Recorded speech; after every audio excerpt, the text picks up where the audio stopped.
Chemistry, this is another sample problem out of Chapter 7, Section 3. We're going to be calculating the molar mass of sodium nitrate, Na-NO3. I'm going to be referring to a 5-step system that I will not go over at this point, but it is located in your video lecture. So before you watch this sample problem, please watch the video lecture and take appropriate notes and have those notes open and out as you follow along.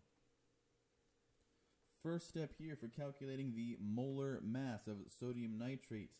Identify each element that is present in the compound. I have some sodium, I have some nitrogen, and then I have some oxygen. Next step.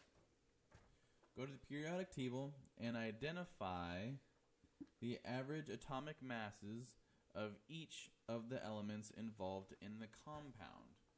From the periodic table, I see that sodium has an average mass of 22.99.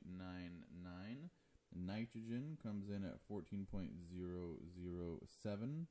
And oxygen comes in at 16.00. Next, I will take into account how many atoms are present in this molecule. Therefore, how many moles of these elements are present in 1 mole of this compound. See, there's only 1 mole of sodium present here, 1 mole of nitrogen present here, and 3 moles of oxygen. Carrying out this multiplication, I can find out exactly how much mass is due to each element in a mole of this compound. Next, I am going to sum these 3 values. I'm going to add them all together. I'll use my calculator for some help. 22.99 plus 14.007 plus 48.00. My calculator tells me 84.997, and the appropriate units for molar mass are grams per mole. Now you might be tempted to just throw a grams per mole at the end of that value and call it good, but we will not have considered the appropriate number of significant figures.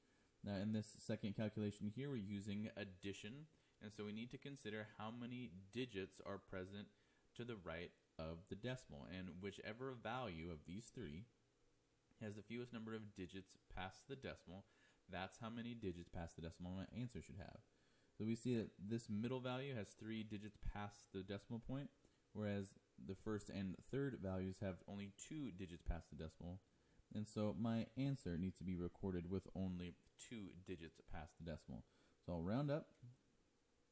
That 7 will tell me to pump this 9 up, which will then tell me to pump this 9 up, which will tell me to round this 4 to a 5.